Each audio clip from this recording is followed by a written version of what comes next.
Buenas tardes, mis queridos amigos y hermanos que ya nos están siguiendo por 9 semanas. Esta vez vamos a estar hablando acerca de los capítulos de Job desde el 22 hasta el 24. Una vez más, queriendo responder la pregunta que nos ha estado guiando por 9 semanas: ¿por qué sufren los justos? Capítulo 22 es la tercera intervención de Elifaz y de esta manera se da inicio a la tercera ronda de conversaciones de los amigos y última ronda. Si no vamos a los detalles, podemos pensar que todos los 24 capítulos de Job hasta ahora es una redundancia de lo mismo, y no es así. Lo cierto es que en cada intervención se puede encontrar detalles de mucho valor para la respuesta a la pregunta que nos ha estado guiando por 9 semanas: ¿por qué sufren los justos? En este capítulo 22, el problema de Elifaz ha sido no ser capaz de ver el problema de Job con los ojos de Job. En este capítulo 22, Elifaz volverá a hacer lo posible por poner a Job frente a su pecado, confrontar a Job con lo que él considera que Job está pasando. Después él va a hablar un poquito acerca de la grandeza y majestuosidad de Dios. Y finalmente él va a exhortar a Job a que Job acuda al arrepentimiento, porque es posible que Dios pueda restaurar todas las cosas que Job ha perdido si él viene a su presencia en arrepentimiento. Entonces el capítulo 22 se puede dividir en 3 secciones fundamentales: los versículos que van desde el 2 hasta el 11, luego los versículos del 12 al 20 y finalmente los versículos del 21 al 30. Pudiéramos hacer 3 grandes divisiones en el capítulo 22 de Job, y pudiéramos decir que entonces en los versículos del 2 al 11 Elifaz trata de poner a Job frente a su iniquidad. En la primera sesión del capítulo 22, desde el versículo 1 hasta el versículo 11, podemos ver entonces cómo Elifaz trata, en un intento más, de poner a Job con su pecado, confrontarlo con su pecado. Elifaz comienza con una pregunta ahí en el versículo 2, donde dice: ¿traerá el hombre provecho a Dios? Al contrario, para sí mismo es provechoso el hombre sabio. Entonces dice: ¿tiene contentamiento el omnipotente en que tú seas justificado, o provecho de que tú hagas perfectos tus caminos? Una pregunta retórica. Con esta pregunta Elifaz tiene la intención un poquito más de exaltar la sabiduría de Dios sobre la sabiduría humana. Elifaz dice que el hombre sabio solo se beneficia a sí mismo. Sin embargo, no puede beneficiar a Dios por mucho que pueda saber. Y la segunda pregunta, que es la que está ahí en el versículo 3, ¿tiene contentamiento el omnipotente en que tú seas justificado, o provecho de que tú seas perfectos en tus caminos? Va un poco más profundo todavía y tiene la intención de recordar a Job que Dios no es quien se beneficia cuando los seres humanos deciden hacer el bien. Luego tenemos el versículo 4 que dice: ¿acaso te castiga o viene a juicio contigo a causa de tu piedad? Este versículo 4, Elifaz trata de enredar a Job un poco en sus palabras. Job ha sido y ha estado diciendo que él es bueno y ha sido bueno, temeroso de Dios. Y no solo Job dice esto, sino también el mismo Dios nos dice en el principio del libro de Job que Job es una persona temerosa de Dios, que es una persona apartado del mal, que es perfecto. Elifaz, al igual que el resto de sus amigos, no puede concebir la idea de que Dios destruya al justo. Y por esa razón Elifaz hace esa pregunta en el versículo 4. La pregunta del versículo 4 no es nada más y nada menos que la intención de poner a Job en contra de su propia iniquidad según sus propios amigos. Después también en el versículo 5 dice Elifaz ahí: por cierto, tu malicia es grande y tus maldades no tienen fin. La idea del versículo 5, o la malicia que es grande según Elifaz, es que Job es precisamente necio al reconocer el pecado que lo ha traído al lugar donde él se encuentra en ese momento. Este pecado, según Elifaz, es no tener temor de Dios. Para Elifaz, Job está en pecado, y la grandeza de su pecado consiste en que Job no ha sido capaz de tener en cuenta a Dios, ni tampoco ha sido capaz de acercarse a Dios en la condición en la que él se encuentra, reconociendo su arrepentimiento. El problema con todo esto es que Elifaz piensa que Job tiene un pecado que él no ha querido reconocer, y por esa razón él está donde está, y por esa razón él está siendo necio a no reconocer ese pecado, y por esa razón Dios lo está llevando y haciéndole pasar por todas las cosas que Job está pasando. Luego los versículos del 6 al 9 de ese capítulo 22 son una forma en la que Elifaz trata de hacer entrar a Job en razón con relación a su pecado. Si vamos a ver los versículos después 10 y 11, es la conclusión a la que Elifaz llega, por supuesto, conclusión que tiene que ver con lo que él mismo piensa, que Job está en pecado. Y al final Elifaz termina con una conclusión en esos versículos 10 al 11. La segunda parte del capítulo 22 corre desde el versículo 12 hasta el versículo 20. Para Elifaz, Job está cuestionando a Dios. Elifaz interpreta a Job como acusando a Dios de indiferencia. Por eso comienza con unas preguntas retóricas apuntando a la majestuosidad de Dios en los cielos, cuando dice ahí en el versículo 12: está Dios en la altura de los cielos, mira lo encumbrado de las estrellas, cuán elevadas están. Y dirás tú, ¿qué sabe Dios? La pregunta de este versículo 13 es la que señala que Elifaz acusa a Job de cuestionar a Dios. En el versículo 14 dice Elifaz ahí, las nubes le rodearon y no ve, y por el circuito del cielo se pasa. En este versículo 14 Elifaz sigue exaltando la majestuosidad de Dios con la intención de caer en su exhortación en el versículo 15 después. El versículo 15 dice, ¿quieres tú seguir la senda antigua que pisaron los hombres perversos? En ese versículo 15, para Elifaz, la negativa de Job de reconocer sus pecados es como seguir la senda de los pecadores, de los cuales él mismo habla en el versículo 16 al 20, más abajo. Según Elifaz, el mayor problema de estos hombres perversos es que fueron ingratos para con Dios. No reconocieron las bondades de Dios y prefirieron alejarse de Dios. Y como consecuencia de eso, murieron jóvenes, como dice el versículo 16. Y todo lo que tenían lo habían perdido, como dice también la segunda parte del versículo 16. Ambas cosas para Elifaz sucederían con Job. Su vida, o la vida de Job, está en las últimas. Y todo lo que Job tenía o había tenido, lo ha perdido. Si miramos un poquito esta parte del capítulo 22, específicamente los versículos del 12 hacia el 20, nos vamos a dar cuenta de que Elifaz trata de confrontar a Job con lo que él considera que es el pecado de Job. Y cuando uno mira entonces el versículo 16, se va a dar cuenta que las cosas que Elifaz menciona en este versículo 16 son cosas que dice Elifaz que le pasan a todos los perversos, y al mismo tiempo son cosas que ya pasó Job, algunas de ellas, y otras que ellos piensan que es lo que viene pronto para Job si él no se detiene a hacer las cosas que está haciendo.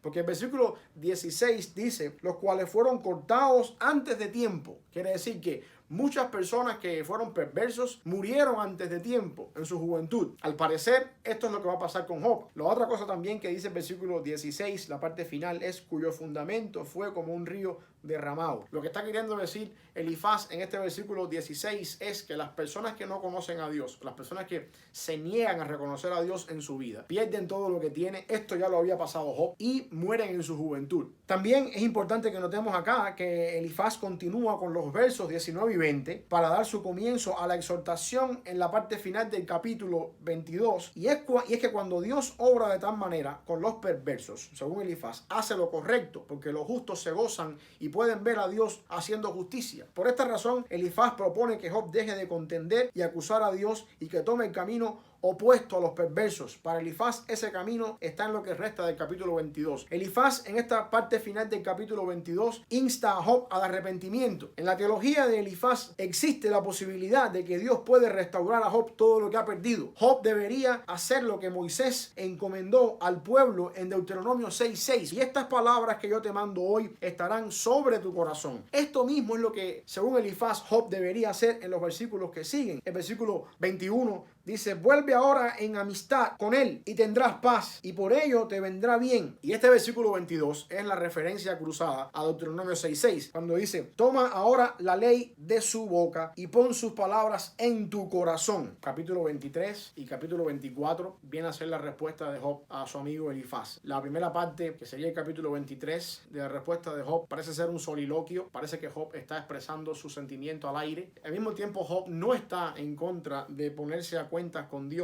Job ha estado añorando poder dialogar con Dios. Capítulo 23 podemos dividirlo fácilmente en dos secciones. En este capítulo 23, en el versículo 2, dice la Biblia ahí, hoy también hablaré con amargura, porque es más grave mi llaga que mi gemido.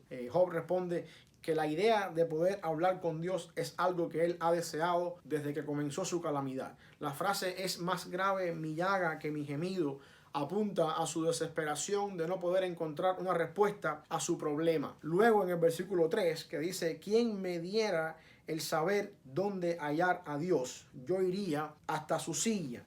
La diferencia es que Elifaz está proponiendo que Job vaya a Dios en penitencia, y Job está insinuando que él quiere ir a Dios en calidad de un juicio justo. En los versículos 6 y 7 de este capítulo 23 dice la Biblia acá, ¿contendería conmigo con grandeza de fuerza? No, antes él me atendería. Allí el justo razonaría con él y yo escaparía para siempre de mi juez. En estos versículos 6 y 7 Job está confiando en su justicia para presentarse delante de Dios, y en base a esa justicia Dios podría entrar en razón con él. Y el problema es que Job está aquí apuntando algo que quizás provoque la respuesta después de Dios en el capítulo 38, versículo 2 de Job, cuando Dios se le aparece más adelante y le dice a él en sus palabras: ¿quién es este que oscurece el consejo con palabras sin sabiduría? Vamos a ver que la segunda parte del capítulo 23, los versículos del 8 al 17, Job plantea aquí un problema universal para la raza humana a la hora de responder la pregunta: ¿por qué sufren los justos?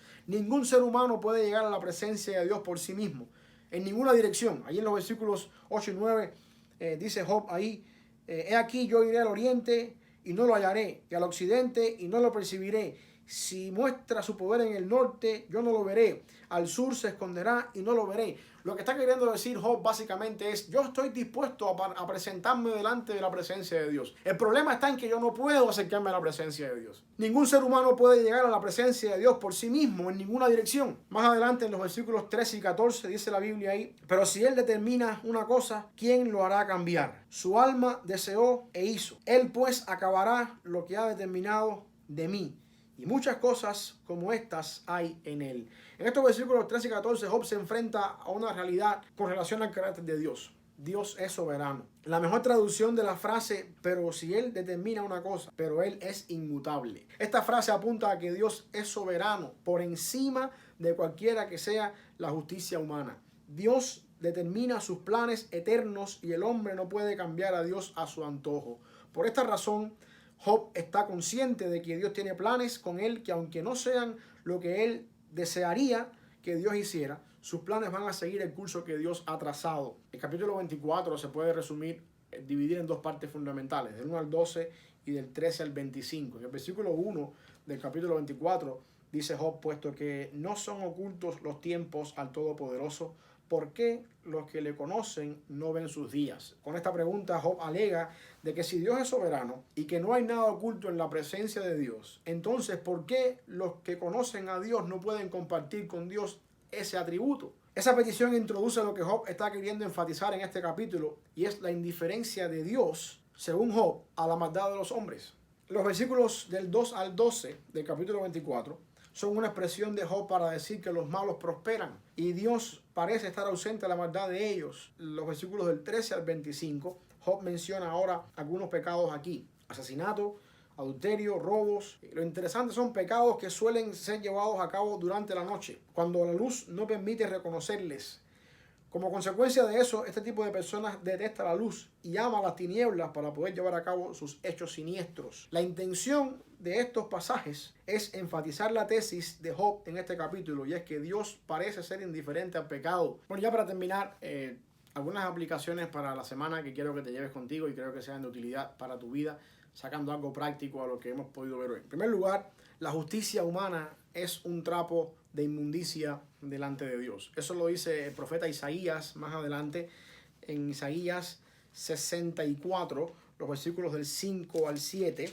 Dice ahí la palabra del Señor: saliste al encuentro del que con alegría hacía justicia, de los que se acordaban de ti en tus caminos. He aquí tú te enojaste porque pecamos, en los pecados hemos perseverado por largo tiempo. Y la pregunta retórica es: ¿podremos acaso ser salvos?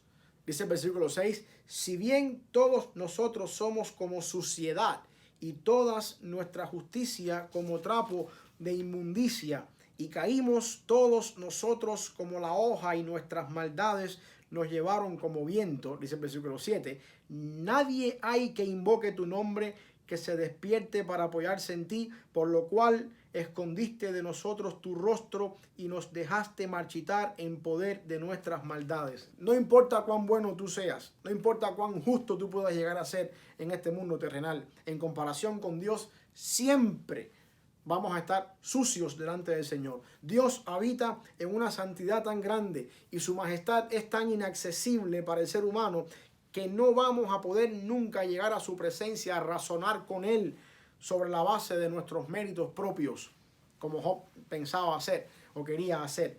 Esta es una de las cosas que olvidamos muchas veces cuando tratamos el tema del sufrimiento con Dios. La pregunta obvia que nos hacemos siempre es ¿por qué? ¿Por qué? ¿Por qué? ¿Por qué Dios permite estas cosas? ¿Por qué a mí? ¿Por qué estas cosas me pasan a mí? ¿Por qué Dios me permite atravesar por estas cosas? Yo que soy bueno, yo que hago esto, yo que voy a la iglesia, yo que doy mis diezmos, yo que ofrendo, yo que sirvo al Señor. ¿Por qué? La pregunta que siempre está en nuestras mentes es ¿por qué? Y si tomamos en consideración la realidad de que la justicia de Dios es completamente incomparable con la nuestra y que nuestra justicia es inmunda delante de Dios, la pregunta debería ser ¿por qué no?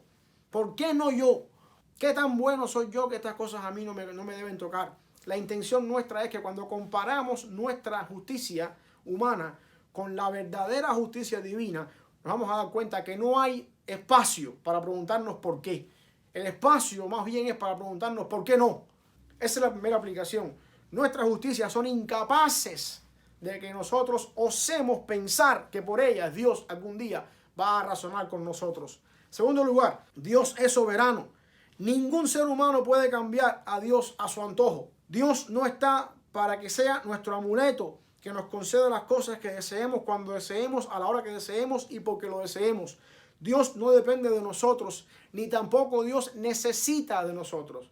Nosotros dependemos de Dios. Nosotros diariamente necesitamos de Dios. Por lo tanto, nuestra relación con Dios debe partir de la premisa de que nosotros tenemos que aceptar su voluntad en todo momento. Porque la Biblia dice que la voluntad de Dios siempre es buena, siempre es agradable y siempre es perfecta. Aunque muchas veces esa voluntad no significa lo que yo quiero que Dios haga conmigo, o esa voluntad no es favorable para mí como yo quisiera que fuera para mí. Pero sin embargo es buena, agradable y perfecta y siempre lo es. Y esa es la base de la fe. La fe es aceptar la voluntad de Dios, confiar en Dios, aun cuando Dios incluso no cambie la tempestad, aun cuando Dios incluso no me dé lo que yo quiero, aun cuando Dios incluso me dé algo que yo no esté contento con eso.